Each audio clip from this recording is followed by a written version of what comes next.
Seorang Jenderal TNI Brigjen Juwinta Ombo Sembiring berusaha mempidanakan Ferry Irwandi dengan tuduhan pencemaran nama baik institusi TNI. Ia mendatangi Polda Metro Jaya untuk konsultasi hukum. Namun, pihak kepolisian menegaskan bahwa lembaga negara tidak bisa menjadi pelapor dalam kasus pencemaran nama baik karena aturan Undang-Undang ITE dan putusan Mahkamah Konstitusi hanya memperbolehkan individu yang merasa dirugikan untuk melapor. Polemik ini pun melebar dan mengundang sorotan banyak pihak. Salah satunya Ustadz Felix Xiao yang menilai langkah Satuan Cyber TNI justru mengandung masalah serius dalam ranah etika.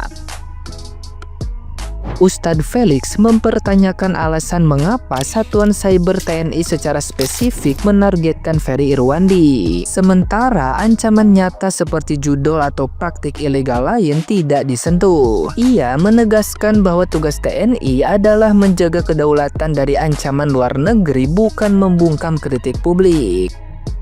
Menurutnya, tindakan yang berkesan melindungi kepentingan elit tertentu merusak kepercayaan rakyat. Ustadz Felix juga mengingatkan bahwa hukum seharusnya tunduk pada etika. Dan jika hal ini ulah oknum, pimpinan TNI wajib segera turun tangan agar wibawa institusi tidak runtuh di mata masyarakat.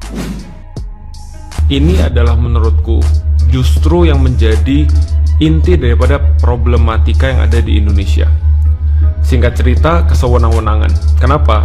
Karena ada cerita bahwa Komandan Satsiber dari TNI itu pergi ke Polda Metro, namanya Pak Sembiring, itu melaporkan Ferry Irwandi atas dugaan tindak pidana.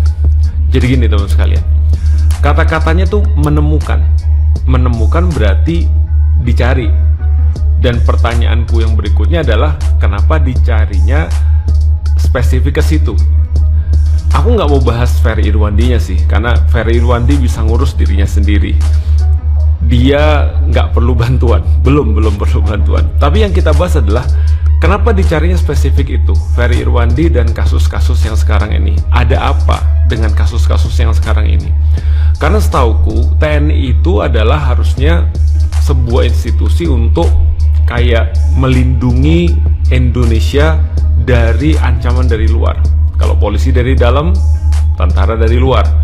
Pertanyaannya, apakah Satsiber TNI ini selama ini tidak menemukan adanya ancaman-ancaman dari luar yang terus kemudian berkaitan dengan kepentingan Indonesia? Misalnya, aku belum pernah baca atau aku belum pernah menemukan Satsiber itu kayak menemukan dugaan tindak pidana atau dugaan kejahatan berkaitan misalnya Raja Ampat, penambangan, atau misalnya penambangan nikel misalnya, atau misalnya yang ada di Tembagapura misalnya, atau yang baru-baru ini di Pulau Komodo. Ada nggak sih selama ini yang kita baca Satsiber itu misalnya yang jelas-jelas udah menjadi ancaman ya, pinjol, judol. Ini kan adalah suatu problematika yang nyata banget. Kenapa lu ngurusin Ferry Irwandi? Nggak nyambung sebenarnya. Lalu kemudian pertanyaanku yang lain adalah, apakah ini kayak ancaman? Kayak ngancem kalau seandainya Anda berani bersuara, nyampein pendapat, lalu kemudian kayak ngebuka borok-boroknya atau busuk-busuknya pejabat-pejabat ataupun orang-orang yang menyalahi amanah.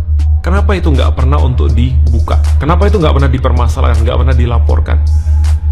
Tapi ini jelas-jelas ketika ini di show off, ini ada dugaan tindak pidana, terus ditanya tindak pidananya apa? Nggak diomongin. Menurutku ya, ini kayak ancaman sih. Dan teman-teman sekalian, mungkin TNI merasa bahwasannya, bukan TNI ya, mungkin Komandan Satsiber tadi merasa bahwa mereka ada dasar hukum, tapi mereka lupa bahwasanya ada yang lebih tinggi daripada hukum, yaitu adalah etika, di mana orang semua ngerasa ini nggak bener. Orang semua merasa ini adalah sesuatu yang dilakukan karena ada kepentingan elit-elit yang terganggu. Dan aku yakin kalau andaikan mungkin kalau DPR dan pejabat-pejabat pemerintah sebagian besar memang problematik seperti yang video yang aku bahas tadi, tapi aku yakin kalau di TNI ini masih oknum. Dan kalau kita yakin ini adalah masih oknum, please, harusnya pimpinan TNI langsung bergerak, bersikap terhadap hal kayak gini, karena ini benar-benar gak bagus banget bagi orang-orang yang ada di Indonesia, bagi warga negara Indonesia. Kan ngakunya tentara tadi kan warga negara Indonesia, kan ini gak bagus banget. Ini bukan pendidikan yang bagus sih. Dan semua orang ngerti, semua orang tahu, ingat hukum itu cuma di bawah etika. Dan secara etika ini udah bermasalah. Nah, gimana nih menurut netizen yang terhormat? Silahkan berkomentar ya.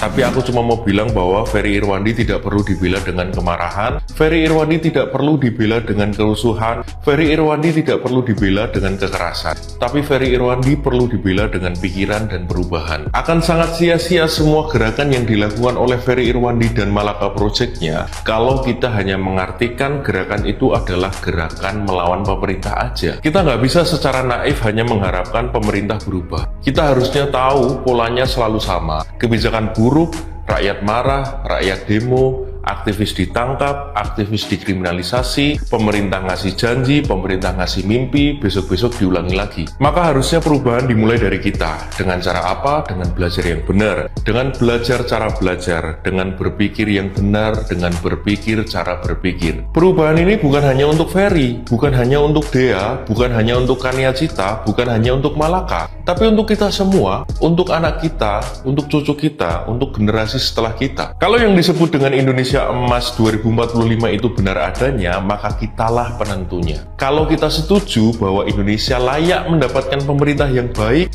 maka kitalah yang harus mengisinya. Karena masyarakat baru dimulai dari kamu, aku, dan kita semua. Sudah pada lihat berita terbaru belum tentang Bang Ferry Irwandi? Ya, baru-baru ini kan ada dugaan. Tapi yang menarik di sini, saya tuh biasanya kalau semua dugaan-dugaan seperti ini, biasanya tuh kita berpikir keras siapa sih ini gitu, biasanya ya. Tapi kali ini ada berbeda nih, karena dugaan tapi langsung menyebutkan nama.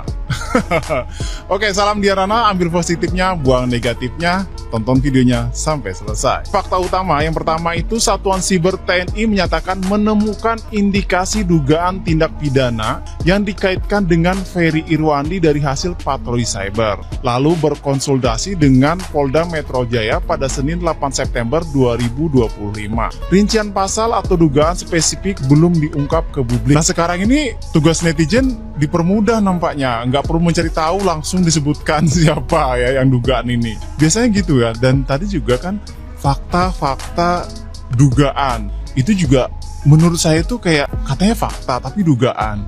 Tapi dari situ oke lah, mungkin diralat gitu kan. Mungkin diralat dari fakta menjadi dugaan. Tapi setelah dugaan, kenapa disebutkan nama lengkap gitu? Nggak di inisial sih. Biasanya kan inisial. Begitu kan biasanya yang saya tahu ya. Tapi ini langsung disebutkan nama lengkap Bang Ferry Irwandi, sehingga netizen tuh nggak susah payah nih. Biasanya susah payah Pak, kita cari siapa sih inisial ini, siapa sih ini gitu. Sekarang dipermudah nih nampaknya, langsung mengarah ke Bang Ferry Irwandi. Iya, Ferry Irwandi dilaporkan oleh petinggi TNI. Saya tidak tahu apa basic laporannya, kenapa kok petinggi TNI sampai turun tangan ya, melakukan patroli cyber dan menduga Ferry ini ada dugaan melakukan tindak pidana. Kalau pendapat saya beberapa kali mentelusuri ya dari konten-konten yang ada Ferry Irwandi menyampaikan. Menurut saya itu ada dialektika politik ya, pendapat-pendapat politik, pendapat-pendapat Ferry. Jadi kalau ini saja ya seseorang menyuarakan hal-hal seperti ini dipidanakan, maka akan berat ke depan bangsa ini ya untuk mendapatkan masukan dari anak-anak bangsa yang cerdas. Sebuah pemerintahan itu harus butuh kritik ya. Sebuah pemerintahan itu harus dapat menerima masukan. Kenapa? Karena memang demokrasi itu membutuhkan masukan, demokrasi itu membutuhkan pendapat, demokrasi itu membutuhkan suara-suara rakyat ya. Karena ini bukan negara otoriter. Jadi saya sampai saat ini belum menemukan adanya dugaan delik pidana yang dilakukan Ferry Irwandi. Saya tidak tahu kalau ada memang konten yang itu masuk. Jadi teman-teman yang tahu atau memang ada VT ya Ferry Irwandi ya berkaitan dengan konten yang dilaporkan, tolong saya diberi linknya. Tapi sampai saat ini saya support saudara Ferry Irwandi untuk selalu bersuara, berdialektika secara politik dan mencerdaskan bangsa ini.